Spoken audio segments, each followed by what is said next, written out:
¿Listo? ¿Cómo están? Bienvenidos a La Última y Nos Vamos. En esta ocasión estamos con Nati. ¿Cómo estás, Nati? Sí, gracias, ¿y tú? También muy bien. Y estamos también con el señor Emi. ¿Cómo estás, señor Emi? Bien, aquí todo bien, todo tranquilo, profe. Todo tranquilo. Tranquilo. Tal vez se quiera quitar la mascarilla, no sé. ¿Usted, señorita? No me lo voy a quitar y van a decir. No es cierto. Hay COVID. ¿Hay COVID? Ok. Sí, no. Son dos seres sin rostro y un servidor.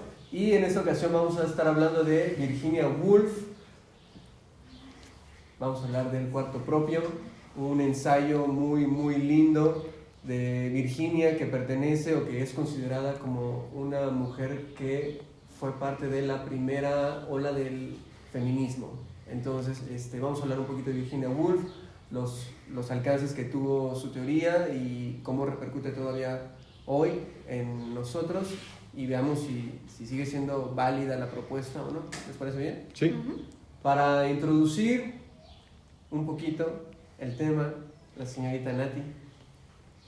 Experta en el tema, por cierto. Un tema, experta en el Cuarto Propio. Bueno, como inicio, como introducción, pues hay que mencionar un poco de quién fue Virginia Woolf. Fue una mujer que nació en Londres en 1882 y pues falleció en 1942. Esta mujer hablaba de tener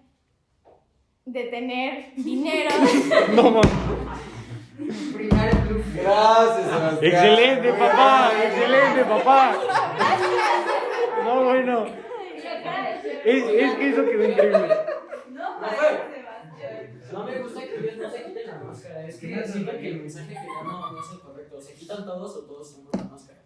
Porque así unos sí, unos no. Es que además no se entiende muy bien. Ay, pero estás bien bonita, tranquila. Ay, me apreté la nariz. Rosas, cálmate más. O sea, es ¿Dónde que está? Todo esto es parte de, Todo esto es parte de. Sí, mamá. Ok, ya, si quieres hablar con un poquito más de naturalidad, Nati. Sigue grabando. Sigue grabando, sí. Todo ¿Cómo? esto va a salir, es parte de. Obvio, los bloopers también. ¿O no? Bueno, me quedé en que Virginia Woolf era una mujer, pues ella escribió, como decía el profe, un ensayo que se llamaba Un Cuarto Propio, y ella decía que en el cuarto propio la mujer, si quiere escribir poesía, si quiere escribir ficción, tiene que estar sola, porque en la sociedad donde ella vivía existía mucho el machismo y no había muchas escritoras mujeres. O sea, solo había muy pocas y siempre escribían de lo mismo. Entonces, lo que ella buscaba era escribir diferente, escribir ficción, escribir poesía a su manera, pero lo que ella quería evitar era escribir como hombre, porque si escribía como hombre, ¿cuál era el objetivo de escribir como mujer? Perfecto. Emi, ¿quieres agregar algo? Pues... No sé qué es. ahí puedes sacar algo del machismo. Ok. Sí, claro. Pues es que yo creo que hoy en día ya es todo muy diferente, porque ya ahora hay como un nuevo lenguaje inclusivo y más como apoyo a las mujeres, porque con esto de las redes sociales se ha incrementado más como la forma de apoyarlas y de, o sea, no, ¿cómo decirlo? De que no exista tanto ese tipo de diferencias. Entonces eso ha cambiado mucho desde entonces. Está buenísimo. Creo que es muy importante precisar lo que es obvio, que es el cuarto propio. Hay muchísimas ideas en este ensayo, pero la más elemental es que una mujer, o digamos cualquier ser humano que se dedique a escribir ficción o se dedique al arte en general, creo que podemos decirlo de esa manera, es necesario que esté solo, es necesario que esté sola. ¿Por qué? Porque la literatura requiere un montón de introspección, requiere que el ser humano se pregunte por cómo se siente, por qué siente lo que siente, y a partir de eso, a partir entonces de estar en contacto con su propio ser, entonces sí volcarse a escribir algo en donde pueda estar ella o él en esa obra de arte. Sí, con sus propios pensamientos más que nada, ¿no? Exactamente. Entonces, lo que nos decía Virginia es que las mujeres no habían tenido la oportunidad de tener un cuarto propio porque pasaban de estar de casa de sus padres a inmediatamente estar a casa del esposo, y nunca tenía un espacio para ella. Siempre estaba al servicio de, ya sea los papás, el esposo, etcétera. Sus hijos. Exactamente. Y nunca se había dado un tiempo para ella misma, y por lo tanto no podía escribir buena literatura. Lo que señala Virginia es muy, muy interesante, porque ella menciona que no es que no haya literatura de mujeres, sino que la literatura de mujeres no estaba siendo lo suficientemente buena. Sí. Ahora, si lo contrastan con toda la literatura masculina que hay, por supuesto hay muy poca femenina. Sí. Hoy tal vez ya no tanto, se está como nivelando mucho, pero ¿qué opinan de esto? ¿Qué opinan de el acto de la introspección para saber qué escribir o qué hacer y proyectar en una obra de arte? ¿Qué dicen?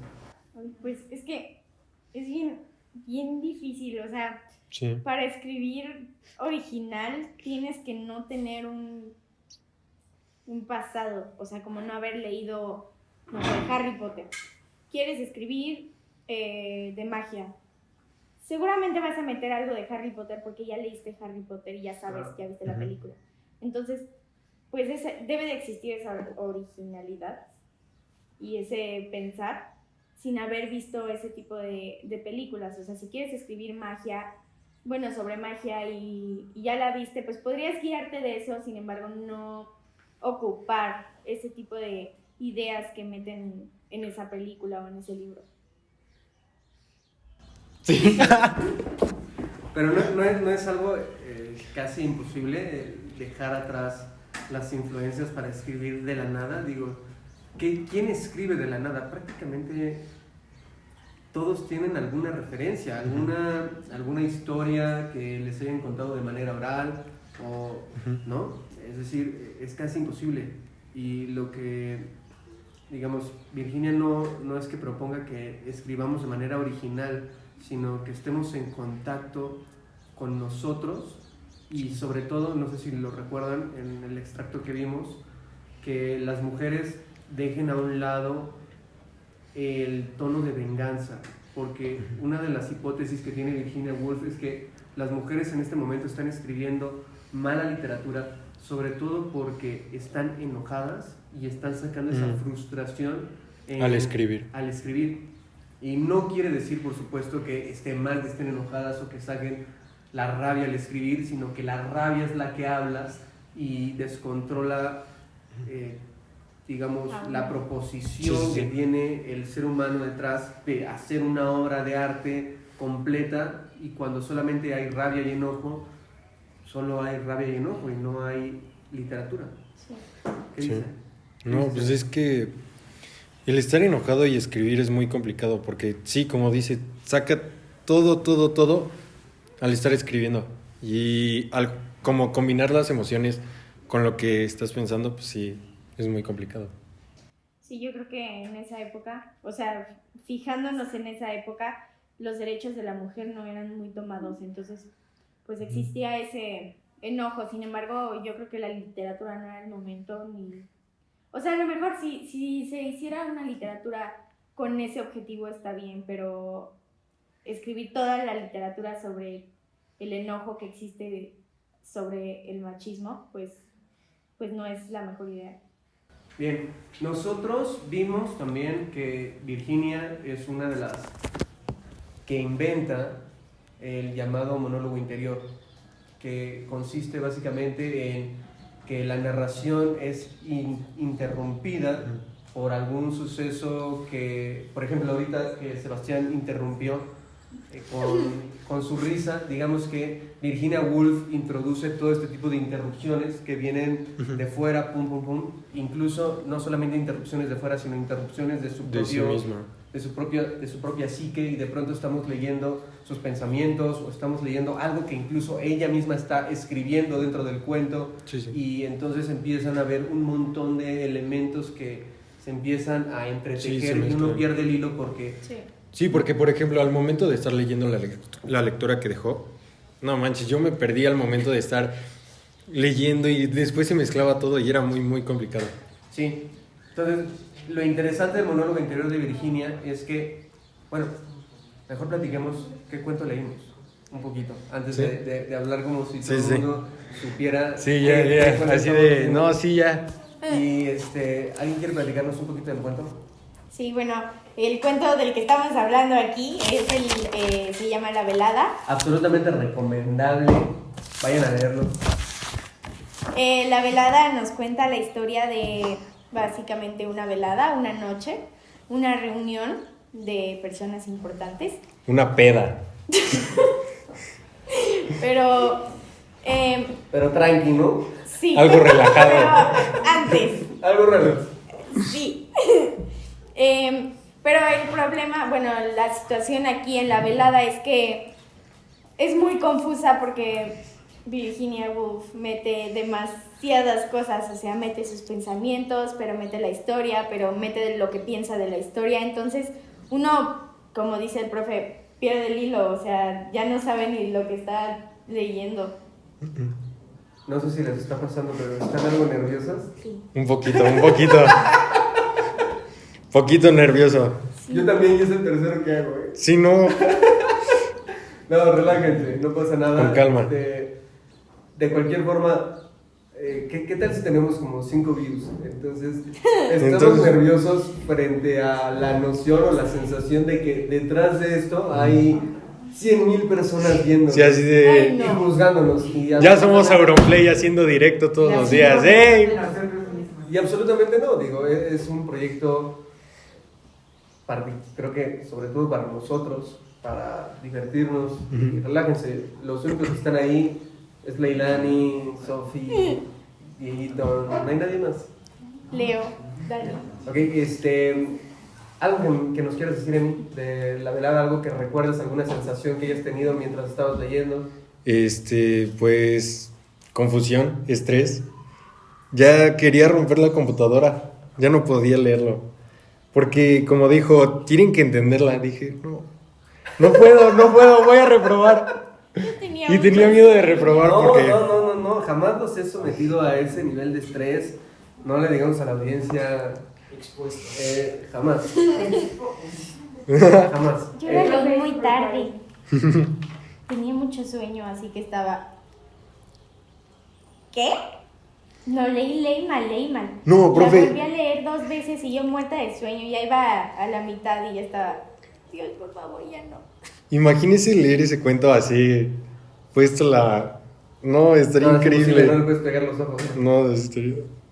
Bien, entonces, tenemos. ¿Ya dijimos de qué se trata la velada? Ya. Ya, ok. Lo que empieza a suceder en la velada es muy interesante porque tenemos varios niveles de la ficción. En el primero de ellos empieza Virginia Woolf a contarnos o a representar su mundo de manera simbólica al emplear imágenes poéticas que incluyen el mar, que incluyen farolas, digamos, de manera muy poética y muy hermética, porque cuando leemos esto no sabemos de qué está hablando o por qué mete de pronto una imagen de una farola en medio Sí, de un sí. bosque y por qué... Pero al principio están en la ciudad y después ya están como en el bosque y está viendo, Sí. quiere salir. Nos está diciendo que están afuera de la velada y de pronto una imagen de una ola rompe con una roca Sí. de manera arbitraria, y lo que vamos presenciando, digamos, es el simbolismo interno de la narradora, Sí, que nos sí. invita a ese mundo interior, y luego volvemos, digamos, a la narración, no sé si llamarla como externa, en donde ellos están en la velada, ellos con una persona, Ujú. la protagonista está Sí, sí. con una persona, entran a la velada en donde empiezan a hablar de literatura, y eso más o menos lo podemos comprender, pero Sí. de pronto, mientras ella está hablando de literatura, sabemos que la protagonista se va a un rincón sola, mientras estaba hablando, mientras la narración nos hace creer que ella seguía Hablando en la con ella. fiesta, y lo que hace la narración es ahora meternos a una capa más de de la interioridad de la escritora, Sí, sí. que es ella en la fiesta se va al rincón y empieza a escribir algo.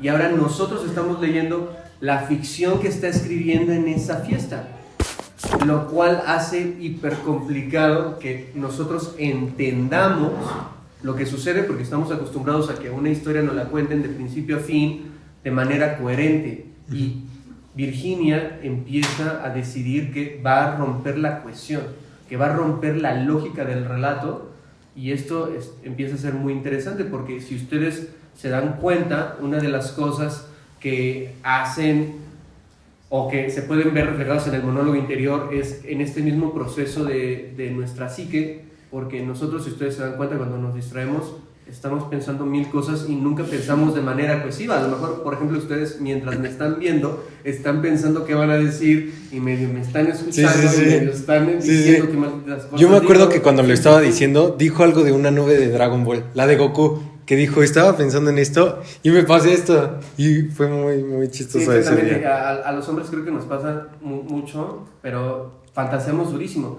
Cuando nos preguntan y estamos viendo al vacío y nos preguntan qué estás pensando, a lo mejor estamos pensando en que somos Goku Sí. y estamos combatiendo el mal o algo, ¿no? Y Básicamente. no sé si les ha pasado, a mí me preguntan, ¿qué estás pensando? Nada. Vacío. Nada que pueda articular y que sea más o menos decente Sí. para que alguien piense que Soy Que no normal. estoy loco. soy normal, exactamente. Entonces digamos que Virginia lo que hace es arriesgarse digamos, a escribir la manera en la que pensamos. Y esa manera en la que pensamos, digamos, no es exacta, no se va a ver reflejada de manera exacta, pero empieza a entender que los mecanismos narrativos que se encuentran en nuestro proceso de interioridad pueden irse hacia la literatura, y entonces aquí es donde rompemos el sentido. Digamos, en palabras de Nietzsche, llegamos a la muerte de Dios. ¿Sí lo alcanzan a ver? Estaba pensando en otra cosa. No, es que el sentido, o sea, el sentido se rompe desde después, o sea, es normal los primeros 3 párrafos, y después ya uno no sabe lo que está leyendo, ya piensas, ¿me salté algo? No entiendo qué está pasando, pero pues sí, ese es el objetivo de Virginia, romper el sentido y confundirnos a todos. Sí, es como si la casa hubiera cambiado del bosque a la playa. Sí. ¿Se acuerdan algo de Nietzsche cuando hablamos de la muerte de Dios? ¿Ah? ¿Los estoy agarrando en curva? Más o No. menos. ¿Qué decía Nietzsche de la muerte de Dios? ¿Alguien se acuerda? ¿Alguien se acuerda de ¿Alguien? Nietzsche? La muerte de Dios. La muerte. Los que exentan. Que digan las personas que están escuchándonos, que deben ser 2 o 3 personas, que sí les enseñé algo de Nietzsche. La muerte de nuestras creencias, ¿no? Ok, a ver, desarrolla un poco más, Leo. Acércate al micro. ¿Cuál es el micro? O pásate para acá, date la vuelta. Pásale, papi. Bueno, les presentamos a Leo. Pues, corríjame, pero según yo es como... Ay, pues a ver. La muerte de nuestras creencias. Cuando nosotros nacemos nos están inculcando creencias, y en el momento cuando nosotros rompemos esas creencias es como de... Chin, o sea, esto puede pasar con la religión, con... Ok, va, por ahí va. Sí, bueno, Bien, Sí, bien. sí, dale. Vas bien, vas bien. Lo sé. Con la religión, cuando dices, no, pues es que Dios dice esto, no, pues es que acá nuestro Dios dice esto, chin, y es como de chin. Entonces, ya en ese punto ciego que dices, nadie está bien y nadie está mal, entonces, pues ¿qué hago? ¿No? Ok, Listo. está buenísimo. ¿Alguien más? ¿Alguien más? ¿Nadie de Nietzsche? ¿No? Cuando vimos el club de la pelea, hablamos de Nietzsche. No, el club de la pelea sí no la vi. Esa tarea sí la falté. La conciencia. ¿Qué decía Nietzsche? La conciencia dice que no hay un conocimiento universal de un sujeto puro. Hay interpretaciones. O sea que cada quien ve las cosas de diferente manera. O sea, Yo veo mi celular Nos agarra en curva. rosa y con blanco. Pero a lo mejor Rosas lo ve de otro color, o sea, lo ve de otro rosa, de otro tono de blanco. Y el profe lo ve azul. Eso ya es ser daltónico, ¿no? O sea, sí, pero a lo que me refiero es que cada quien interpreta las cosas como quiere. O sea, es como te enojas porque te llegó un mensaje, pero el mensaje no era con ese tono. O sea, tú cuando ves un mensaje tú lo interpretas de una manera, pero tal vez la otra persona lo interpretó de otra manera. Entonces, No, el otro sí. día, por ejemplo, le escribimos a Kenny algo Ay, espera. y a lo mejor ella me malentendió por el tono en que se lee, pero, por ejemplo, si quieren hablar de algo serio, por favor no hablen de cosas serias por mensaje porque Confirmo. las cosas por mensaje se malinterpretan. Entonces, Sí. Ok, tal vez. Ok, ¿qué dices de Nietzsche? Es que, por ejemplo, eso de malinterpretar los mensajes sí pasa muchísimo. Porque, o no sé, está muy raro. Me ha pasado mucho con mi mamá. Siempre me regaña y me dice, ¿qué es eso? Y yo como de, pues así, ¿no? es ¿Qué es eso bromi. qué? Sí, no. Manda un sticker. Ahí están alzando la mano. ¿Qué propone?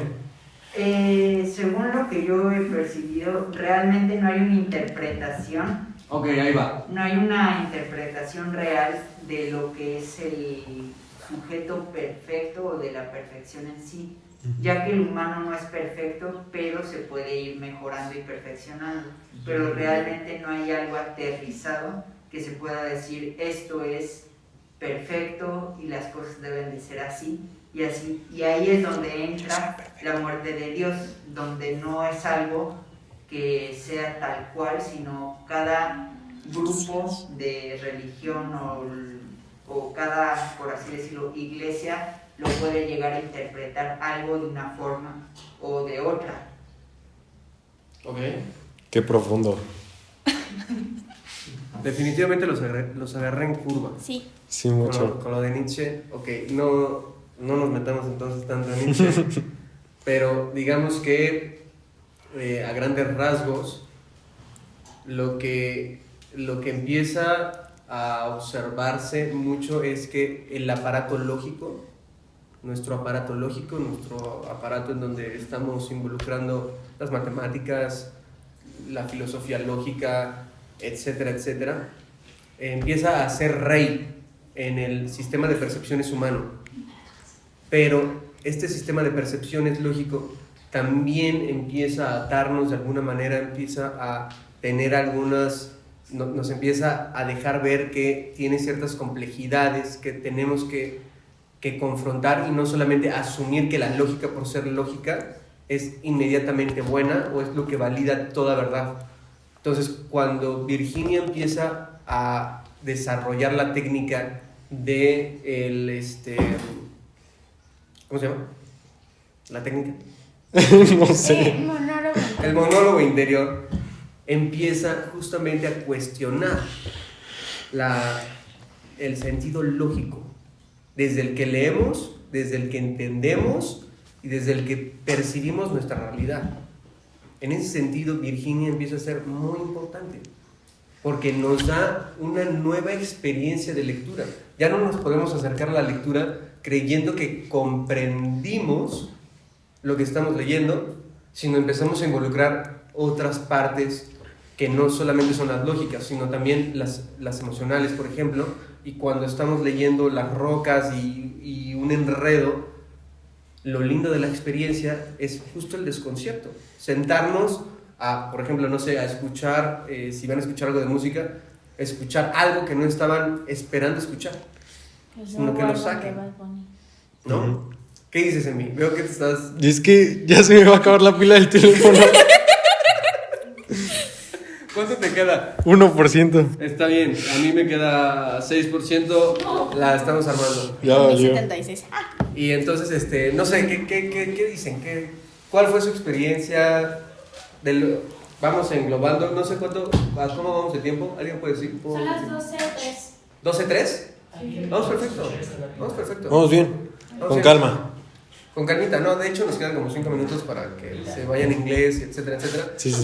Pero vayamos cerrando. Entonces, audiencia, por favor. Ok, vayamos cerrando. ¿Qué impresión, qué les deja un poquito Virginia? Pues me deja confundida. Pero Bien. está interesante esto de que, o sea, de cómo revolucionó la escritura, la literatura de las mujeres, porque pues realmente es una empoderación.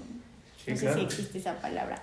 Para las mujeres. ¿Es un empoderamiento? Empoderación. Sí. Empoderación. Sí, y está muy interesante cómo lo liga con lo que propone Nietzsche, porque pues realmente yo no le había visto una unión a cada tema, y pues ahora ya veo la luz. Bueno, no sé si Virginia está pensando en Nietzsche o desde dónde lo está pensando, porque no recuerdo yo que haya leído alguna cita directa, pero digamos que Nietzsche va a ser muy importante para el arte en algún momento, porque muchos van a empezar a romper la lógica del sentido. Piensen por ejemplo, en la pintura. En la pintura llegaron los surrealistas, llegaron todas las vanguardias. El cubismo y todo eso. Exactamente, y cuando teníamos una pintura que podíamos leer a la perfección, de pronto estos tipos dijeron, no, pues ahora yo quiero que este hombre no parezca hombre, que parezca un cubo con triángulos y medio se entiende qué cosa es. Sí, sí. Un poco eso es lo que está haciendo Virginia, romper el sentido. Sí, sí. ¿Qué opinas, Ian? ¿Qué dices? Pues ¿Cuál es tu impresión es que última también de como que en Virginia? la parte del cuarto propio, como que sí, las personas necesitan como que su espacio para ellos mismos y no explotar y estar como mal. Porque, o sea, el escribir, aunque no lo creamos, sí nos ayuda mucho a desahogarnos Sí. o a demasiadas cosas, y estando solos es mucho mejor porque te expresas con tus palabras y no estás escuchando a nadie más decir, no, es que esto y esto. Por ejemplo, estás en tu cuarto y duermes con tu hermana o con tu hermano y él está hablando por teléfono y tú quieres hacer tu tarea, y cuando le estás escribiendo lo escuchas decir algo y se te va a escribirlo. Entonces como que Estaría padre. Ese sería un ejercicio de monólogo interior. entonces como que estar solo en tu cuarto ayuda muchísimo, la verdad. Sí, ahorita que dijiste lo de la interrupción, está padrísimo, digo, Sí. porque de alguna forma nos hace también un poco más pacientes. Si ven, por ejemplo, ahorita hemos tenido bastantes interrupciones y al final de cuentas, ¿qué pasa? No pasa nada. ¿Seguimos? No pasa nada. Sí, no, pues no. ¿No? No sé si les ha sucedido, pero en algún momento en donde están estudiando ustedes y les ha costado trabajo concentrarse, que llegue su mamá al cuarto a decirles algo, oye, saca la basura, te desconcentra, te desconcierta durísimo y es bien difícil volver a entrar al track. Sí, cuando ya llevabas inspiración así y entran y ya. Valió la tarea, dices, no, ya no quiero. ¿Sí? En el examen de educación física ¿Qué que te pasó? reprobé. Es que estaba haciéndolo y yo estaba intentando leer las preguntas y entenderlas y procesarlas, pero la Miss, no sé, seguía hablando y bromeaba y decía, y yo, por favor, Miss, cállese ya, por favor. Cállese. Y le pedí de favor que continuara su conversación después del examen que reprobé. Y ya, Ok, dijo ya que estaba bien. nos están dando la señal de que estamos a punto de cerrar. Solamente como para añadir una cosita más, se vuelve muy interesante observar que es Virginia quien nos está diciendo que necesitamos un cuarto propio, porque si más o menos recuerdan también a Safo es una poeta de la interiorización, de la interioridad. Cuando la noción de interioridad no existía, Safo llegó como poeta y puso en la mesa esa interioridad. Y lo que nos está diciendo entonces Virginia es que las mujeres en ese momento estaban muy lejos de su feminidad, porque no estaban teniendo el espacio que les permitía generar ese ejercicio de introspección. Entonces, pues eso, creo que es todo. Eso es todo por el día de hoy. Como conclusión, creo que con Virginia y Safo podemos ver que justo mucho de la literatura de las mujeres y mucha del arte de las mujeres, a diferencia un poco de los hombres, no quiero decir que el de los hombres no, es justo que tienen una mayor capacidad de introspección y se permiten entender la narración a partir de ese ejercicio.